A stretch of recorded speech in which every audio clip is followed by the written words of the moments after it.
विशेष रूप से त्याग कर और मन के द्वारा इंद्रियों के समुदाय को सभी ओर से भली बात रोककर ध्यान करना चाहिए। निमित्त भक्ति का ध्यान करते रहना चाहिए। यही परम साधि और परम भक्ति का प्रारब्ध भाव होना चाहिए।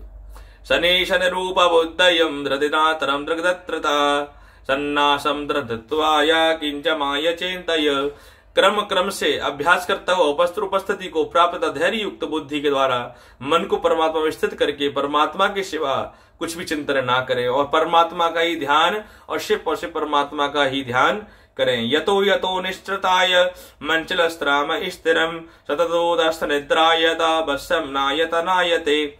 वह स्थिर न रहने वाला और चंचल मन जिस शब्द विषय के निमित्त संसार में विचरता है उस विषय से रोक कर यानी हटाकर उसे बार बार परमात्मा निरुद्ध कर देना चाहिए। मन जिस ओर ज्यादा सबसे ज्यादा अग्रसर भ्रमित होता है उस मन को रोक कर भगवान की भक्ति में लगा देना चाहिए। मन को केंद्रित कर देना चाहिए, क्योंकि जिसका मन भली प्रकार शांत है, जो पाप से रहित है और जिसका रज्जुगुण शांत हो गया है, ऐसे इस तरह घन ब्रह्मा के साथ एक ही भाव योगी उत्तम आनंद प्राप्त हो सकता है। इसके अलावा दूसरा कोई और उपाय नहीं है। भगवान की भक्ति के सिवा कोई और आनंद का भाव उत्पन्न नहीं कर सकता।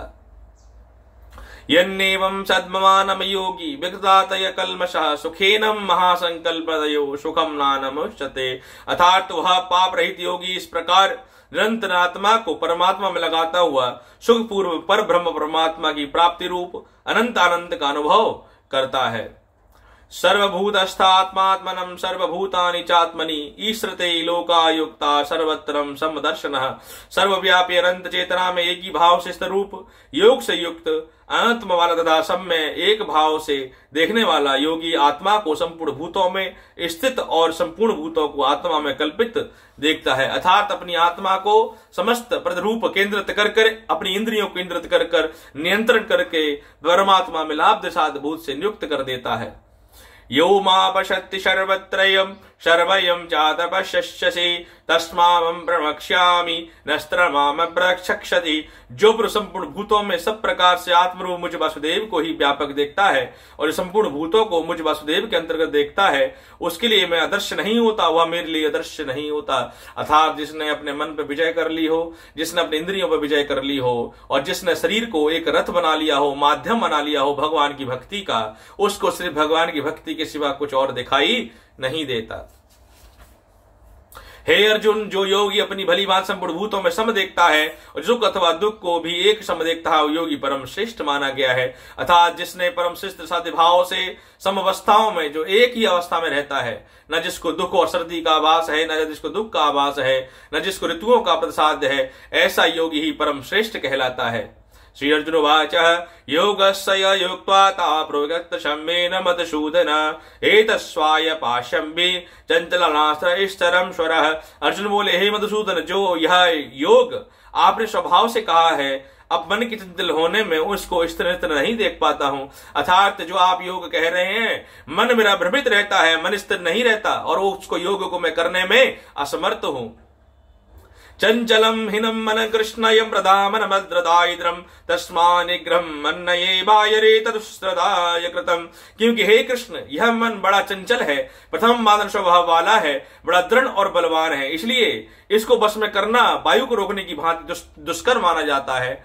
और इस मन को इस प्रकार से स्थिर कर इस मन को कैसे स्थिर करें? हे कृष्ण भगवान, हे प्रभु, इसको मन को स्थिर किस प्रकार से करें? ये कौन कहता है? एक मानव पूछ रहा है भगवान श्री कृष्ण से, एक मनुष्य पूछ रहा है। तो भगवान श्री कृष्ण अब इस प्रश्न का हमें उत्तर देने वाले हैं। तो भगवान वाचा, भगवान कहते हैं, असंशये महाभावो मनोदृघ्रतचाचलम अभ्यासेनम ताकुंतये वीराग्रणैत्र ग्रहाते। देखिए, बहुत प्रमुख बात है। आप मन को स्थिर कर सकते हो हे महाभागो, निसंदेह मन चंचल और कठिनता से वश में होने वाला है, परंतु हे कुंती पुत्र अर्जुन, यह अभ्यास और वैराग्य से वश में किया जा सकता है। अभ्यास करना चाहिए। कैसा? मेडिटेशन, योग शक्ति। प्रातः नित्य काल में 15 मिनट, 20 मिनट, आधे घंटे, 1 घंटे योग शक्ति कीजिए। योग से अपने मन को स्थिर कीजिए, मन को केंद्रित कीजिए, मन के मन रूपी घोड़ों को एक जगह स्थिर कीजिए, मन को लेके आइए। असयत्मानम यादृस्त्रावम यतीवामय चामति वस्त्यानम दुदायत्वा साकयम प्रणपापतः। जिसका मन वश में किया हुआ नहीं है, ऐसे पुरुष द्वारा योग दुष्प्रयाय है, और वश में किए हुए मन वाले प्रयशीन पुरुष द्वारा साधन से उसका प्रयत्न सहज है, यह मेरा मत है। और भगवान श्री कृष्ण कहते हैं कि जिसने अपने इंद्रियों को मन में वश में कर लिया है, भक्ति उसके लिए सहज है, भक्ति उसके लिए भगवान श्री कृष्ण की सहज है। और जिसका मन और हृदय स्थिर नहीं है, और जिसका मन संयमित नहीं है, इंद्रियों पे कंट्रोल नहीं है, संयम नहीं है, वो भक्ति उतनी ही कठिन होती है। वो भक्ति नहीं कर पा सकता है, उसको भक्ति प्राप्त नहीं हो सकती। तो इसलिए सबसे पहले मन को केंद्रित करें, अभ्यास प्रसाद से भगवान की भक्ति का आभक्त करें, और उसके भगवान की भक्ति के मार्ग पर चलते रहे।